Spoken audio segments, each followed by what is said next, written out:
Hola, me alegro de saludaros a todos en este día 29 de noviembre, en nuestro tiempo de domingo y también nuestro tiempo de reunión. Me gustaría dejaros en esta mañana una reflexión que se encuentra en Filipenses en el capítulo 4, el versículo 1, donde el apóstol Pablo se dirige a los filipenses de una forma muy cariñosa. Donde se expresa una relación paternal y también un amor, diría, entrañable.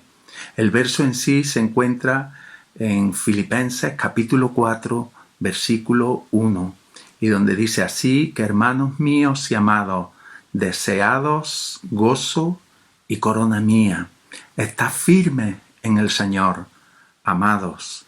Pablo no solamente hace aquí alusión a los filipenses reconociendo lo que es su posición en Cristo, como estaba diciendo, sino también por la relación personal que les une con ellos. Por eso los llama hermanos míos, deseados gozo y corona mía, expresando a su vez también el trabajo que había realizado entre ellos, ya que los filipenses eran fruto del trabajo que había llevado a cabo el apóstol Pablo en la ciudad de Filipos. ¿Recordáis? Podemos recordar perfectamente que cuando pasó de Asia a Macedonia, llegó a Filipos, allí fuera de la ciudad, donde se juntaban los judíos para orar, conocieron a aquella Lidia que era vendedora de púrpura. Allí también conocieron a aquella muchacha que era divina y que daba gran ganancia a sus amos con la adivinación, y aquello pues no le gustó al apóstol Pablo, y reprendiendo al espíritu inmundo, pues lo echó fuera. Y los amos, ni cortos ni perezosos, viendo que habían perdido la ganancia de aquella muchacha que adivinaba, pues denunciaron a Pablo y lo metieron en el calabozo. Y allí también en el calabozo conocieron al carcelero. Y allí se produjo aquella situación donde un terremoto movió todas las estructuras de lo que es el calabozo, y los presos se escapaban y quiso matarse. Y Pablo le dijo: detente, no lo hagas. Y él dijo: ¿qué tengo que hacer? Y le dijo: cree en el Señor Jesucristo y serás salvo tú y toda tu casa. Entonces vemos una relación estrecha, y por otra parte los filipenses amaban a Pablo y les ayudó en diferentes ocasiones en las situaciones que se encontraba Pablo prácticamente al límite, por medio de Epafrodito, auxiliándole en su necesidad. Muchas veces cuando hablamos acerca de la firmeza, a mí personalmente me viene la imagen de la figura de una palmera. Y es que recientemente veía un documental y sobre todo en la zona del Atlántico Norte, donde se suceden muchos huracanes. Y este concretamente salió no hace mucho en televisión.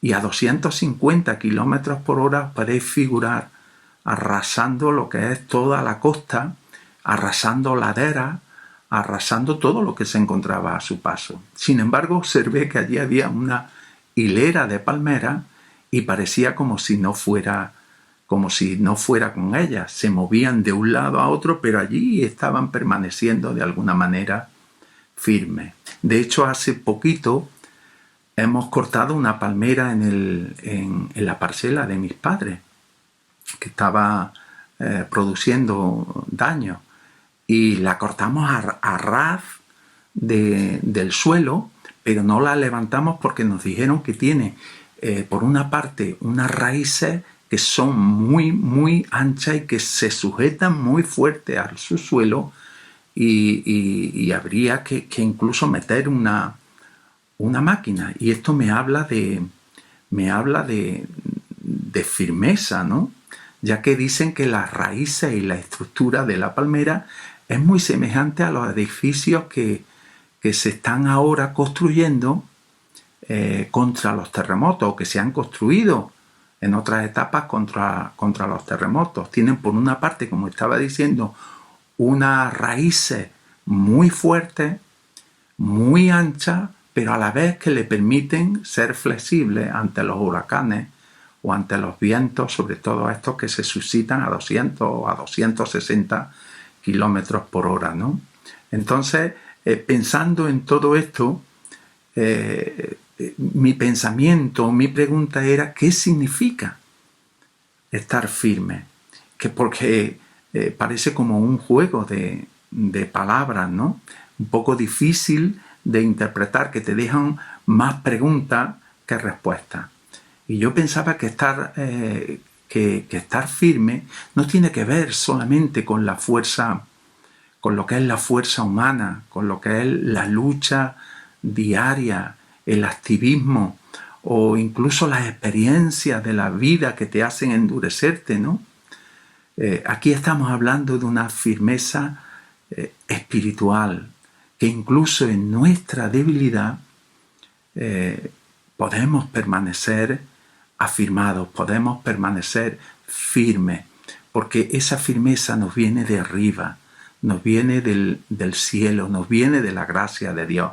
De hecho, el apóstol Pablo dice, bástate mi gracia, porque mi poder se perfecciona en la debilidad. Entonces, estar firme tiene que ver con depender del Señor, tiene que ver con depender de su gracia, de su poder, de la acción del Espíritu Santo que produce en nosotros el querer como el hacer por su buena voluntad. Estar firmes es edificar sobre la roca de nuestra salvación. ¿Recordáis aquel hombre prudente y aquel hombre insensato? Dice que uno edificó sobre la arena. Dice que vinieron los vientos, vinieron los ríos, vinieron las tempestades. Dice que grande fue su ruina porque estaba edificado sobre la arena. Sin embargo, el prudente había edificado sobre la roca y le ocurrió lo mismo. Vinieron los ríos, vinieron los vientos, pero permaneció firme porque estaba edificada su casa sobre la roca. Estar firmes en el Señor es estar plantados en Él, echando raíces en Él. Vendrá seguro la sequía, vendrá el frío y el calor, pero creceremos y daremos fruto. Como dice el salmista en el Salmo 92, como palmeras florecen y crecen los justos, plantados en la casa del Señor. Y dice, aún en la vejez estarán firmes y vigorosos. Es en este punto donde deseo dejaros varias ilustraciones de las Escrituras para que podamos entender bien este concepto de estar firmes, sobre todo en este tiempo donde va a ser probada nuestra fe, donde vamos a tener que depender del Señor y de su gracia. Pero eso nos va a hacer crecer si nos acercamos, como estamos diciendo, si dependemos del Señor, si edificamos sobre la roca, si echamos raíces sobre el Señor, en el Señor. Eso nos va a ayudar a crecer y a madurar en Él. Y sobre todo en este tiempo, como estaba diciendo, a estar firme. Y lo encontramos, para entender este concepto, lo encontramos en el capítulo 3 del libro de Daniel. Ahí tenemos una historia preciosa que nos hablan de los amigos de Daniel, Sadrach, Abed-nego y Mesac. ¿Recordáis que se negaron a adorar la estatua del rey Nabucodonosor que se había creado para que todo el pueblo, toda la nación la adorase? Sin embargo, ¿qué fue lo que ocurrió? Que ellos tuvieron la firmeza y la valentía de plantarse delante del rey. Y dice la Escritura, por boca de ellos, nuestro Dios, a quien servimos, puede librarnos del horno ardiente que se había creado para aquellos que no adoraran la estatua. Y de tus manos, rey, nos librará. Y si no es así, has de saber, oh rey, que no serviremos a tus dioses, ni tampoco nos inclinaremos para adorarlos. Recordar también a Daniel, que propuso no contaminarse con la comida y con la bebida del rey. Y le dijo al jefe de los eunucos que no se le obligase a contaminarse. Sin embargo, muchas veces que fácil es romper nuestro compromiso con el Señor. Pero el obedecer al Señor implica esto: no dejarse seducir ni por la comida ni por la bebida de este mundo. Es verdad que vivimos en un mundo donde mantener este compromiso no es fácil, donde mantener un compromiso de santidad seguramente nos va a traer problemas allí donde estemos. Y vamos a tener que pasar por la prueba de fuego ardiente. Pero aún allí el Señor estará con nosotros, porque no somos de los que retroceden para perdición, sino de los que están firmes en el Señor para preservación del alma. Otro ejemplo como mejor exponente de firmeza es la vida, nunca mejor ilustración que esta, la vida de nuestro Señor. Recordamos en Lucas, en el capítulo 9, en el versículo 51, cuando Él iba ya para Jerusalén. Dice que cumplido el tiempo en el que había de ser recibido arriba, dice, afirmó su rostro para ir a Jerusalén. A pesar de las intrigas, a pesar del acoso para desacreditarlo y para sacarlo del escenario, sin embargo, nuestro Señor, lejos de amilanarse o renunciar a su misión, determinó, es decir, tomó la firme decisión, afirmó su rostro, dice la palabra, para ir a Jerusalén. Y mi pregunta es, ¿cómo nos interpela a nosotros en nuestro medio, en nuestro día a día? Y esto de afirmar el rostro tiene que ver con nuestra actitud de continuar, de perseverar, por más que de momento no veamos el cielo abierto. Por eso el apóstol Pablo nos invita a ser constantes en la oración, a ser sufridos en la tribulación y gozosos también en la esperanza. Es estar seguros del propósito que hemos abrazado. Jesús sabía que le esperaba el sufrimiento y al final del trayecto en Jerusalén lo que era la cruz. Él decía a sus discípulos, es necesario que el Hijo del Hombre padezca y sea rechazado de los príncipes y los sacerdotes y que sea muerto, pero al tercer día resucitará.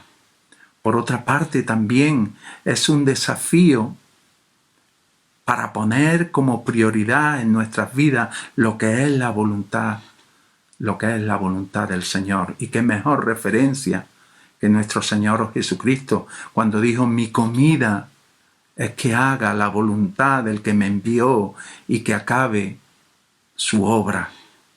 En medio de las crisis, en medio de los conflictos, sigamos el ejemplo de Jesús. Afirmemos nuestro rostro. Prosigamos a la meta. ¿Recordáis? El apóstol Pablo había imitado también al Señor Jesucristo en su camino a Jerusalén a la hora de cumplir el ministerio.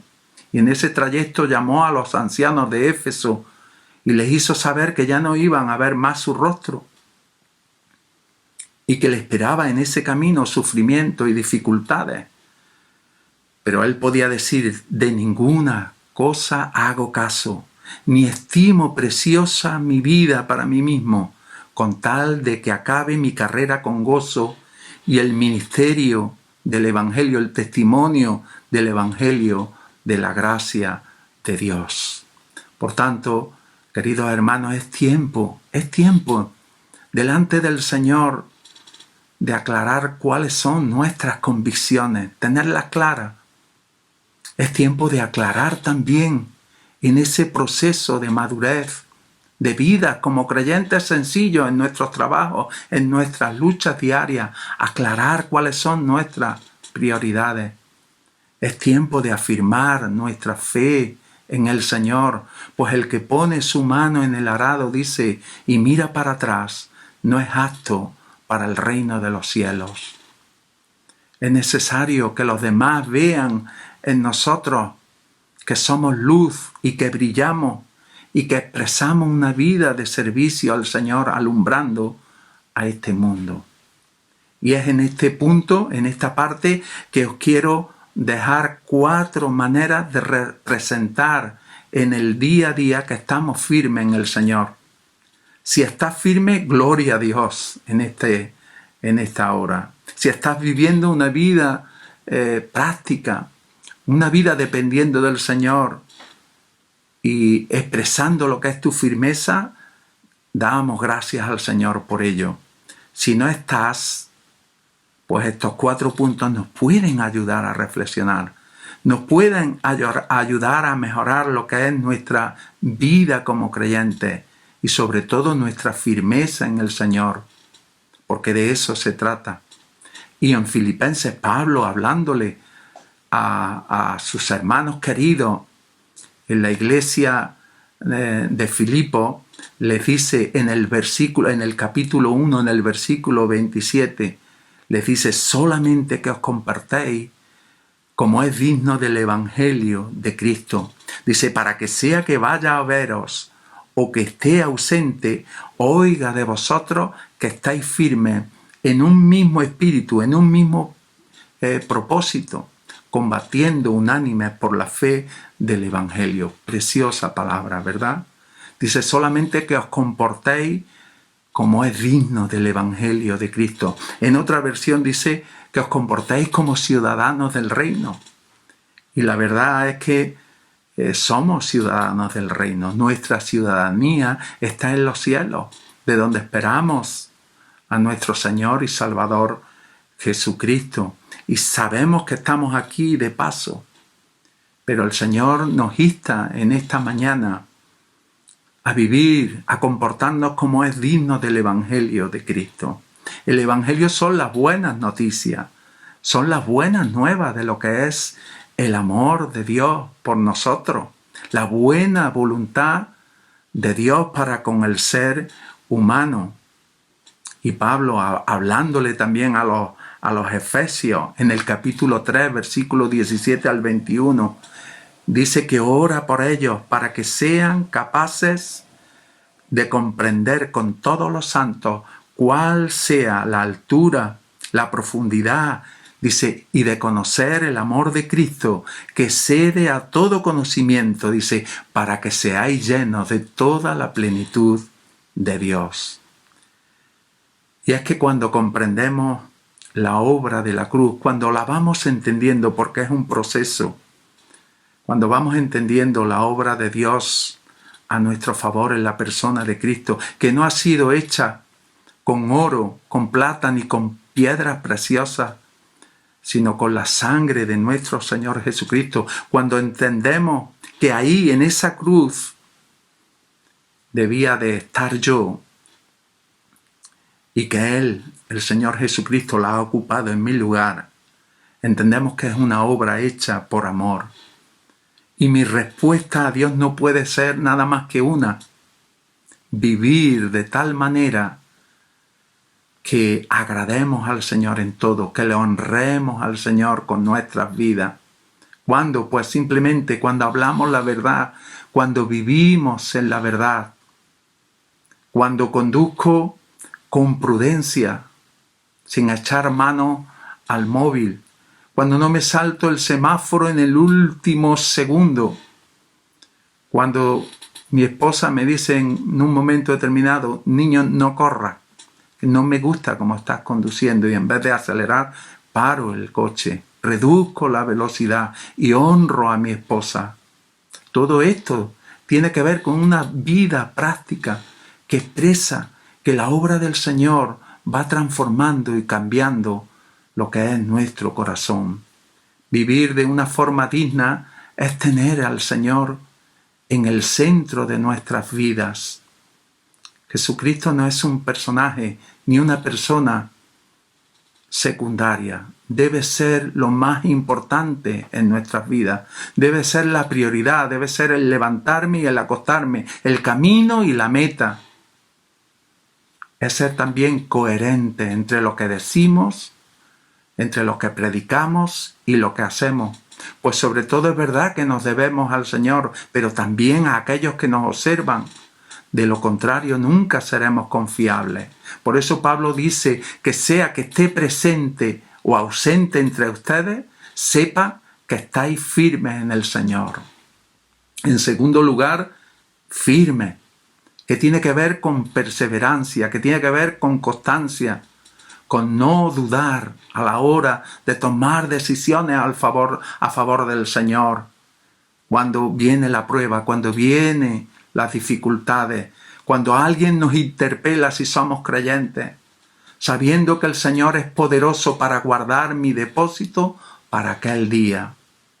No dudemos, nos dice Santiago, porque el que duda, dice, es semejante a la onda del mar, que es arrastrada por el viento y echada de una parte a otra.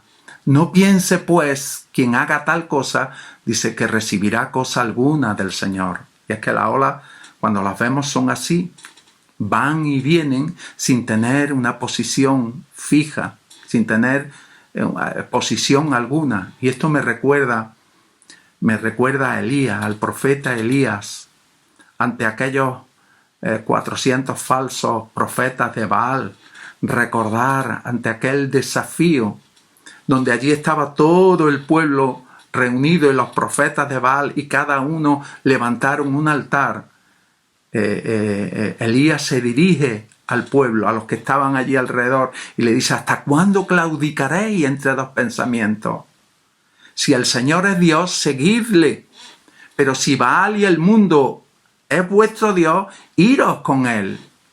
Pero la realidad, querido, es que no podemos servir a dos señores, porque honraremos a uno o menospreciaremos a otro, pero no podemos servir a Dios y al mundo. En tercer lugar, unánimes, como dice también el apóstol Pablo, en un mismo propósito. ¿Conoces ya cuál es el propósito en tu vida? Yo creo que no hay que hacer un máster de teología ni saber mucho, porque el Señor nos lo deja claro en su palabra. Hemos sido creados para alabanza de su gloria, con la cual nos llamó en el amado. Y en cuarto lugar, luchando unánime por la fe del Evangelio. Cuando observamos cuántas controversias hay a través de Internet, a través de las redes sociales, las diferencias doctrinales, las cuales muchas terminan en discusiones interminables, cuando deberíamos de estar luchando unánimes por la fe del Evangelio, presentando defensa con mansedumbre y reverencia ante todo el que demanda razón de la esperanza que hay en nosotros. La vida cristiana, querido, no es un juego, es un campo de batalla donde se nos insta a vestirnos de toda la armadura de Dios para que podamos estar firmes contra las acechanzas de nuestro enemigo, porque no tenemos lucha contra sangre y carne, sino contra principados, contra potestades, contra gobernadores de las tinieblas de este siglo. Y por eso nos llama el apóstol Pablo a tomar toda la armadura de Dios para que podamos resistir en el día malo y habiendo acabado, dice, estar firmes. Y luego añade, estad pues firmes, ceñidos vuestros lomos. Y ahí tenemos lo que dice el capítulo 6 de Efesios, tan interesante. El apóstol Pedro también nos llama a ser sobrios y velad, porque nuestro adversario el diablo, como león rugiente, anda alrededor buscando a quien devorar. Dice, al cual resistid firmes en la fe, entendiendo que los mismos padecimientos se van cumpliendo en nuestros hermanos en todo el mundo. Por tanto, concluimos que estar firmes tiene que ver con nuestro comportamiento, tiene que ver con nuestra perseverancia, con nuestra constancia, con nuestra firmeza. Tiene que ver en estar unánime, sabiendo el propósito al cual nos ha llamado al Señor y sobre todo batallando y luchando por la fe del Evangelio. Si esto es así, el Señor estará con nosotros, como dice la palabra del Señor, y Él nos guiará aún más allá, Por eso nos insta, nos motiva, nos exhorta a estar firmes y constantes, creciendo en la obra del Señor, sabiendo que nuestro trabajo en el Señor no es en vano. Bueno, pues hasta aquí esta reflexión que espero haya sido de vuestra edificación, y os deseo lo mejor en este día y en esta semana. Que el Señor os bendiga.